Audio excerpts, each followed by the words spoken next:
Thank you. Absolutely. I'm glad that after a few years, after meeting in Costa Rica by the University of Peace, which I neglected to say you were the co-founder of, we finally, enfin, got a chance to sit down and talk together. Very good. Yes, absolutely. First of all, happy birthday. Thank you. Yes, sure. Now, you have, after a life of dedication to peace, come up with a plan that you were presenting to the UN and to others through your website. A plan that you feel is going to be, it's a practical plan. What kind of feedback have you received so far from it?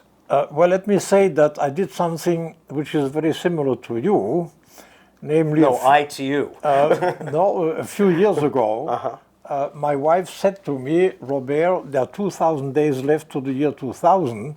If you would write one idea a day, you would come up with 2,000 ideas by the 1st of January 2000. And I said, okay, I will do it. And that was really a great adventure in which I wrote now 5,500 ideas for a better world. So exactly what you are doing. Exactly.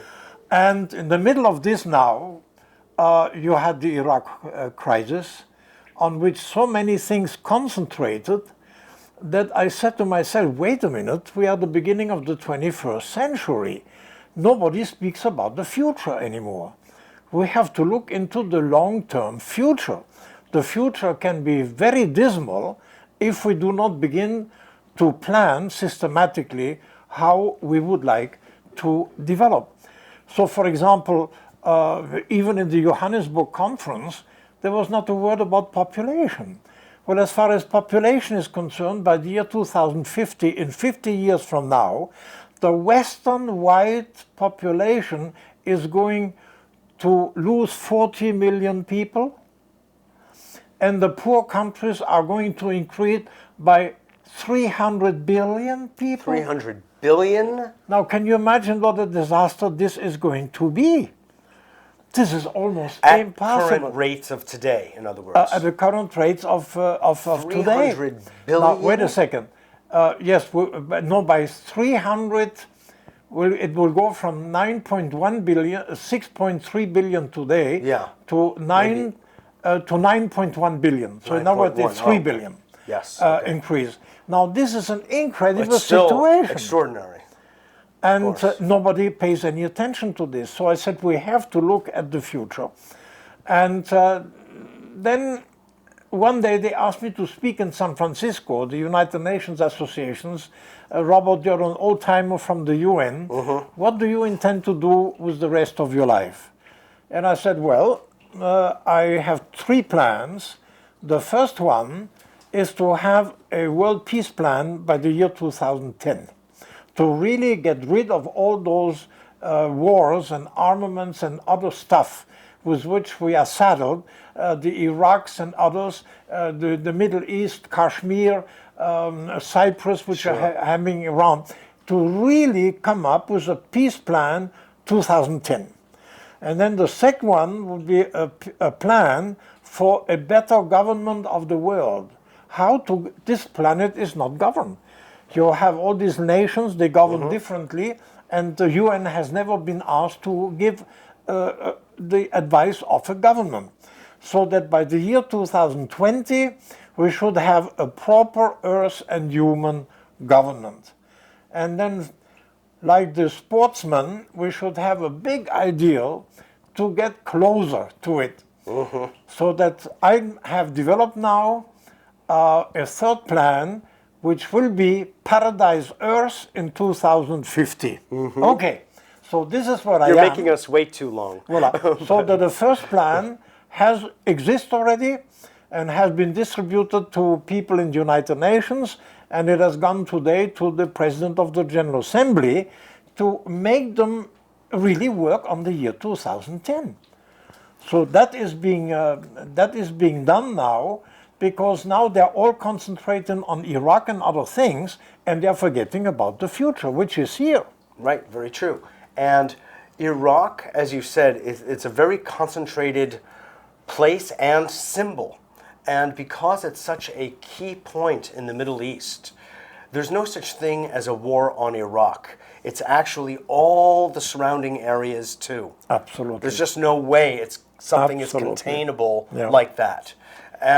So my question really has to do with, of course we need the future vision, and that's what you have excelled in for so long.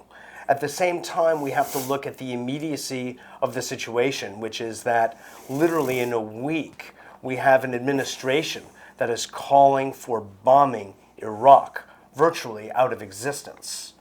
What do you say to that? Well, there is not very much you can do. I've recommended that the solution for a problem like this should be directly person to person between Bush and Hussein. That's interesting. I've said the same thing. This would be the main, and then they would discover that they're human beings. Exactly. That they have a family, and they would probably come to an accommodation. Instead of having all the specialists to say, no, we have to do this, and no, we have to do this, things are getting very complicated.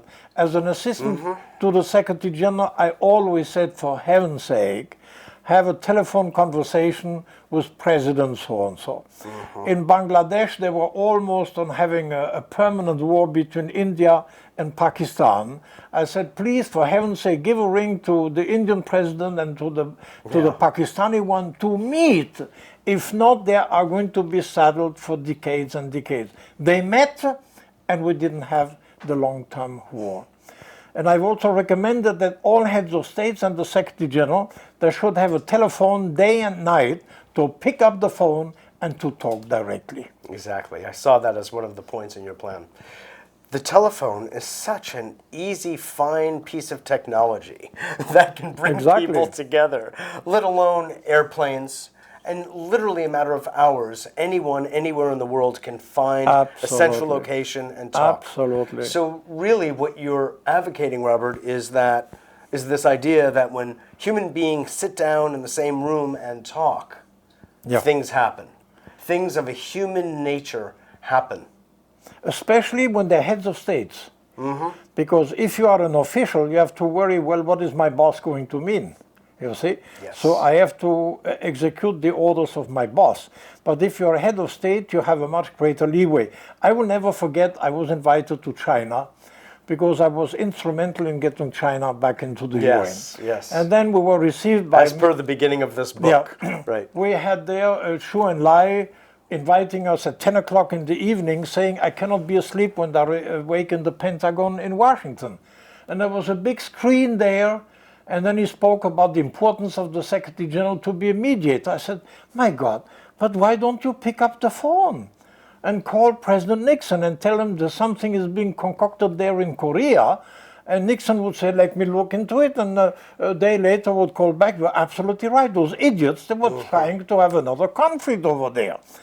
So that the world affairs, one of the most important things is for heads of states to talk to each other.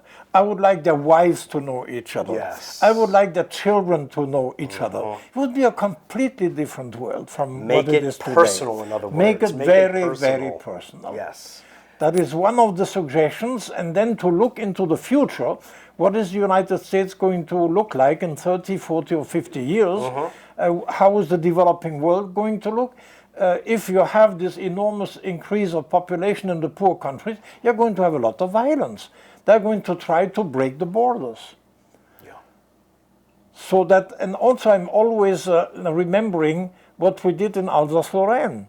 My grandfather changed nationality 5 times, French, German, French, German, French, as a result of 3 wars. And then after the war, we said, look, we're sick and tired of this whole thing. Let us make out of France and Germany a united place. And today you have the European Union. Took 40 years to do it, but the border in my hometown has disappeared. And you have 15 countries between which all the borders in Europe have disappeared. Can you imagine? And this is why France and Germany have the same position on Iraq. Right. This was inconceivable a few years ago. Would you say that your thesis, which I just got finished reading a little about, was somewhat the background or the basis for the later formation of the European Union? Oh, I was right in the middle of it with a few friends. Because we said, look, we're going to have the same catastrophe now. We must absolutely do something. And then we convinced Robert Schuman, who didn't want to run for elections, to be a politician. He was a kind of saint, a monk, and he went into this, and then he decided to start a coal and steel community, so that the French had the right iron ore and the Germans had the right coking coal, and then on this build an economic community, then a political community, and then finally a united Europe. Now, it took 42 years. Robert Schuman didn't see it. I went to his tomb to report it to him. But it was the ideal to not to repeat the past. Yes, exactly. And as a result of this, by the way, we have created a canonization committee with the Pope to make out of Robert Schuman the saint, to make him a political saint. Yeah. A man who was very spiritual and who had the courage to create a united Europe. Can you imagine what you can do with a dream like this? That's right. And we have to have the same dream for other places in the world. Well, what did you find as Undersecretary General for 3 different administrations there? What did you find was the main stumbling block in the realization of the highest points of the UN Charter? Oh, it was definitely the Cold War, without any doubt. And this is why, when I retired from the United Nations, I suggested to the Secretary General to have the 40th anniversary of the United Nations, to have the world think out what happened in the 40 years. And then he said, okay, then you don't go on retirement, you are going to stay here. And I stayed, and one of the first things I recommended to him said, let's have a very tough letter to all the heads of states. Sit down, discuss with the highest people in your government what the last 40 years have been for you. And I was talking to the Russians, and I said, look, you have to find out if your communism was correct or not. Look at President Reagan now. He's going to have so many airplanes and armaments that you will not be able to follow. And the Russians met and came to the conclusion that the whole 40 years policy of the Soviet Union was wrong. And then they announced the end of the Cold War, and they put the youngest of their members, Gorbachev, to be the head. So that this then disappeared from the surface. And today the United States is a little bit in a trouble by not being able to say that the Russians are behind that. And they cannot say that the Chinese are behind that, because the Chinese are now in the United Nations. So it's a completely different situation. The US is almost alone, without having any enemy to point at of what is happening in Iraq. Yes. You see? Yep. So they have to shoulder the responsibility of, they cannot put it on anyone else's shoulders. But, so on the one hand, there was the Cold War, which slowed down the realization of the higher vision of the UN. But I imagine that there were other, I don't know if they were political in nature or economic in nature, issues that would arise when the General Assembly would meet and discuss matters at hand. I'm just wondering whether it was small coalitions and cliques, you could say, that would form, that would keep the larger and higher vision from being realized, or what? I'm asking, I don't know. Well, you're in such a unique position to answer the question. The second biggest problem, which was on the shoulders of the UN, was of course the extreme population explosion, especially in the poor countries. Yes. In other words, the fact that the rich were getting richer, the poor were getting poorer, both inside countries and in the world. So that the developing countries, they had a kind of coalition. They say, why do you worry about Russia and China and all this? We are hungry. We would like the people to get some help. We would like to get a World Marshall Plan and so on. So this was definitely the second biggest problem. And as far as population is concerned, we were able, by having population world conferences, to prevent the birth of 1,200,000 people from 1970 to recently. In 1970, the world population was estimated to be 7.2 billion people, or 7.3 billion people, and we were only 6.1. So in other words, 1,200,000,000 people were born less. But still today, you have 78 million more people being born in the poor countries. The Western population is losing. And of course, this is going to play a drama with the poor whom we have in the poor countries. So we have to do something about that. Did you succeed in reducing the population in those countries by education, by contraception? What was the means? Even there, we have not been able to do what we wanted to do because the Pope was against it. For the Pope, those are the Catholic legions, and the more Catholics they are, the better it is. Yeah. So you had the whole anti-conception problem of Senator Helms and so on, so that there were many obstacles for the UN to say, but for heaven's sake, why don't you distribute a few million contraceptives? For example, President Bush now has suppressed all aid to the women's clinics in the poor countries to teach them how to have less children. Can you imagine? This is one of the biggest problems we have on this planet, to have these hundreds of millions of more people down there. And as far as the Earth is concerned, she has another language when she talks to me. She said, look, Robert, there's something which I like. It is the fact that the Western population is losing. Why?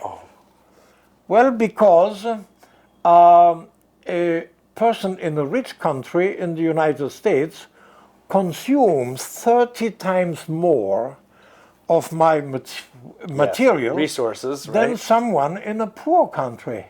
So when I make my population figures as the Earth, I multiply your Western figure by 30. And then from my point of view, the biggest problem of population is in your countries and not in the poor countries. So that is the type of thing you have to think of in the present world. Exactly. 100 years ago, nobody would ever thought of this. Yes. This doesn't exist. Population problem did not exist at all, even in the UN at the beginning. It took until practically 1952 when we had the first figure of the world population, which was 1.5 billion people. And I said, well, what's the future going to be? And then we discovered that the only country on earth who had demographic projections were the French. Mr. Sauvy was the great inventor of demographics. So we got the French in, and then they came up with the first guesstimates of the future. Oh, my God. And so we had one World Population Conference after the other to warn the world. The UN is really a warning system of things which might go wrong. That's one of the greatest substantive achievements he has done in the world. It's a great contribution. Like the environment was also born in the UN. I'm sorry? The environment, the preoccupation was also born in the UN. Well, see, there was still a movement. I mean, people were already speaking out because people were realizing what was happening to our Earth.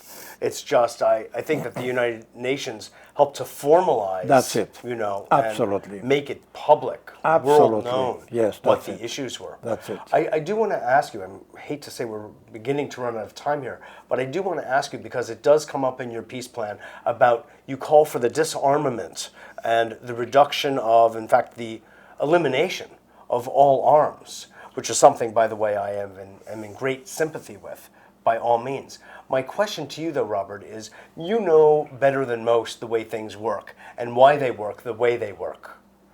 And there is an enormous economic investment in the money that is made from war. And here, I think, with the Iraq situation, it's as clear as day yet again. It's oil money, clearly, but it's also just the making of munitions. And they just keep doing it, and they get more and more expensive. there is so much money in it. While you and I may rationally say, disarm, what do you think that's going to be met with, and how can we overcome that obstacle? Well, first of all, one half of all the expenditures of governments on this planet, one half are spent on armaments and militaries. Now you can imagine. And there are people who have calculated, I'm publishing them in my 5,000 ideas, of how with one half reduction of the military and armaments, you could solve all the rest of the problems of the world. The poverty, the illiteracy, all these things could be solved by figures, by so and so many. I can send it to you. I'd like to see that. Was just reducing this by one half, we could solve all the world problems. Now, can you imagine? Now, nevertheless, by being told that it will never change, you cannot accept this. I've been told that Europe will never change. Well, Europe has changed. It has, voila. So I never accept that things cannot be changed. So I sat down, I said, let's change it nevertheless. For example, the militaries. Well, when I was a kid, we had every Sunday military parades, and we were supposed to dance in front of them. The militaries were heroes. Today, they don't even dare to show themselves on the streets anymore. They are no longer the heroes and the young people singing for them. That is finished. The militaries are almost going into hiding. So why not talk to the militaries and to say, look, you're going to disappear with time. It cannot continue. So why don't we think of a transformation of you? Right. For example, one day in Nicaragua, in Honduras, I visited a camp of Nicaraguans, which was headed by my daughter and by a whole group of French young people. And they were bothered by the Honduran militaries. So I talked to the Honduran general. I said, why do you bother these young people? They are helping these refugees. Why don't you do something constructive? He said, like what? I said, like saving your forests. Your forests are being destroyed here. You should... Oh, he said, we would like to do this. We would like to be positive to the country. And if we are well paid, you're going to get the best defenders of the environment because we have discipline. So, all right, why don't we propose to the militaries that they should become the servants of the environment, the servants of the people, that they should merge with the police forces and should become helpers. In France, there is no police force. They're called the agents of peace, les agents de la paix. Wow. And as children, we admired the agents because they never had a gun. They had only a white stick, and they helped us cross the street. Why don't we transform all the polices of the world into agents de la paix? That's right. And the militaries into servants of peace, servants of the environment. Why not try it? Exactly. As a matter of fact, when the Second World War was about to end, Churchill, Stalin, and Roosevelt met, and they gave the instruction to the military heads of staff to come up with a world security system which would be such that then they could implement disarmament. And this plan exists, made by the militaries. But unfortunately, when the other governments began to negotiate, the military organization disappeared, and we had only the United Nations with a military staff committee, which was supposed to continue and which never convened because of the Cold War. And so I'm the man who says, now the Cold War is over, so why don't you take the old plan and make a world security? You see? So at least try. Maybe, since it took for the environment so many years, maybe for the militaries to become peacemakers, it might make 10 or 15 years. But someone has to start it. Exactly. Like with the environment, someone has to start it. And it's still getting worse on the planet every year, but it is worse at a lower rate. And one day we will have a planet where the environment will no longer be a problem. It takes time to change old values and beliefs into the new global values in which the whole humanity must be one family living on one planetary home. That's This right. is a big order, but we have to do it, and we have to get the religions together. Exactly. I've got the creation of a United Religions organization like United Nations in San Francisco. Well, you know, that will be the subject see? of our next interview.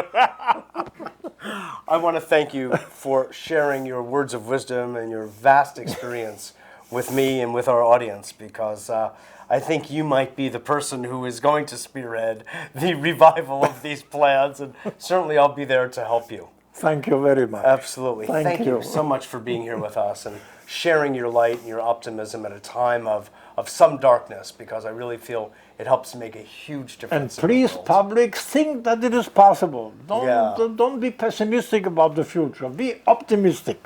Exactly. God bless, Robert. Thank you so much. Thank you. Well, you just heard it from Robert Muller, the man eminently qualified to be making such statements and who really knows how things work from the inside. So please go to his website. We'll give that to you in a moment, and learn about the peace plan and take action in your own lives in whatever way you see fit. Look, we're all in this together, and we've got to get through it together in the most beautiful, peaceful way as possible. This is Mitchell J. Rabin for A Better World. Thanks so much for joining us, and I look forward to seeing you all next week.